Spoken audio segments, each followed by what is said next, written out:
Hello, second graders! Welcome to more story time with Miss Wakefield. Grab your Journeys book.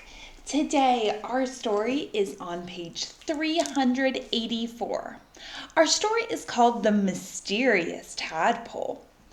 As I look at all of these pictures, I know right away that this is a fictional story, a not true story. Let's read The Mysterious Tadpole. "Greetings, nephew," cried Lewis's uncle McAllister. "I've brought a wee bit of Scotland for your birthday." "Thanks," said Lewis. "Look, Mom and Dad, it's a tadpole." Lewis named him Alphonse and promised to take very good care of him. Lewis took Alphonse to school for show and tell. "Class, we have a splendid example of a tadpole," exclaimed Mrs. Shelbert. "Let's ask Lewis to bring it back every week so we can watch it become a frog." Mrs. Shelbert was amazed to see how quickly Alphonse grew. "Maybe it's because he only eats cheeseburgers," said Lewis. When Alphonse became too big for his jar, Lewis moved him to the kitchen sink. "He's the perfect pet," said Lewis. Lewis and Alphonse loved to play games. "Be careful, Lewis," said his mother. "The living room is not a soccer field. Something is going to get broken." And she was right. That same day the soccer ball slammed into Aunt Tabitha's antique lamp.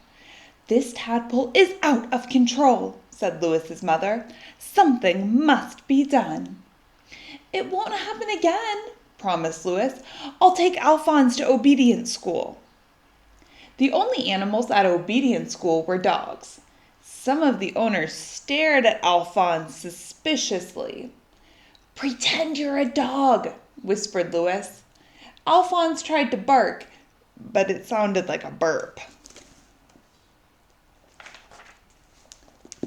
"Hold on a minute," said the trainer. "What kind of dog is this?" "He's a hairless, spotted water spaniel from Scotland," explained Lewis. Alphonse quickly learned to sit, stay, and retrieve. He graduated at the top of his class. "My parents will be very pleased," said Lewis. But Lewis's parents were not pleased when Alphonse outgrew the sink and had to be moved to the bathtub. "The shower is too crowded," complained Lewis's father. "This bathroom is a mess," moaned Lewis's mother. At least Lewis's classmates enjoyed Alphonse, who was still making his weekly visits. "Wow, show and tell is more fun than recess," they yelled. But one day Miss Shelbert decided that Alphonse was not turning into an ordinary frog. She asked Lewis to stop bringing him to school. By the time summer vacation arrived, Alphonse had outgrown the bathtub. "We could buy the parking lot next door and build a swimming pool," suggested Lewis. "Be sensible," declared Lewis's parents. "Swimming pools are expensive. We're sorry, Lewis, but this situation has become impossible. Tomorrow you will have to take your tadpole to the zoo." "But I can't put my friend in a cage," cried Lewis.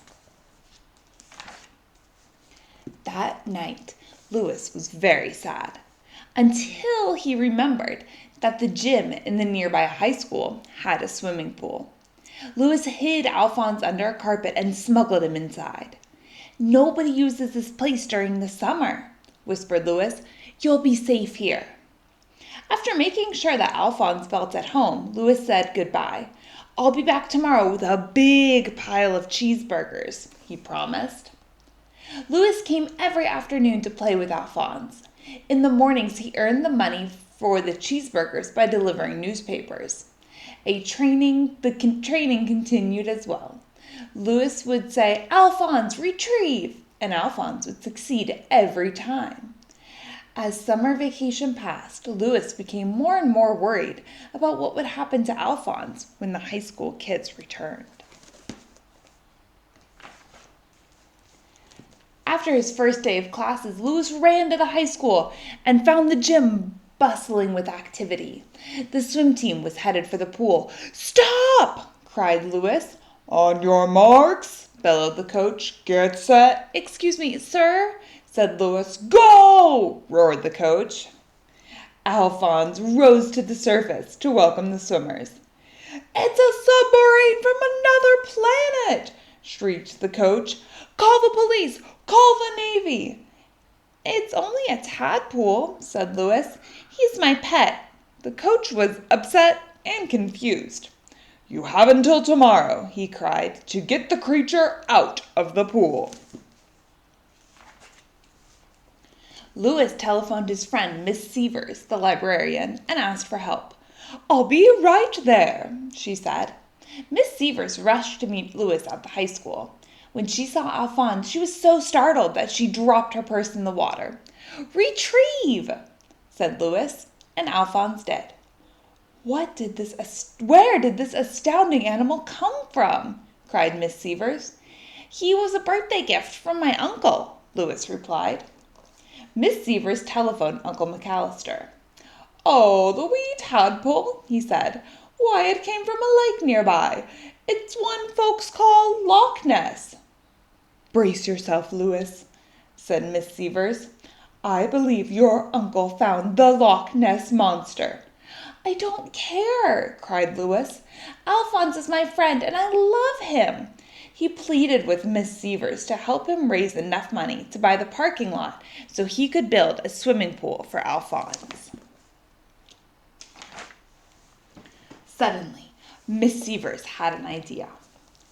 "Long ago, a pirate ship sunk in the harbor," she said.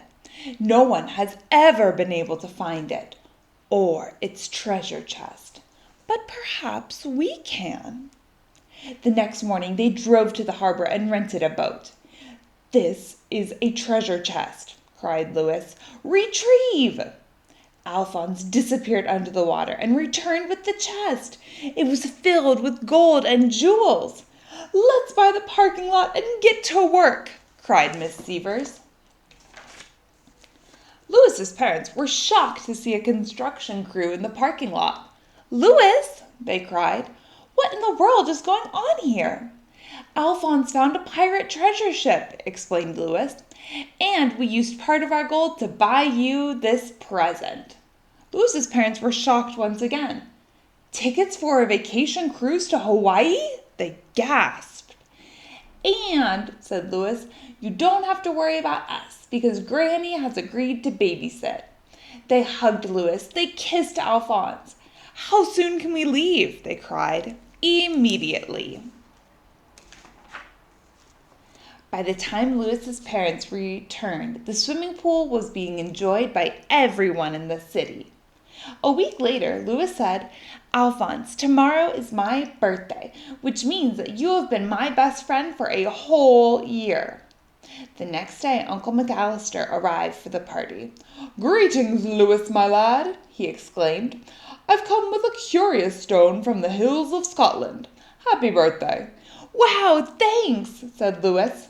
Suddenly, the stone began to tremble and crack.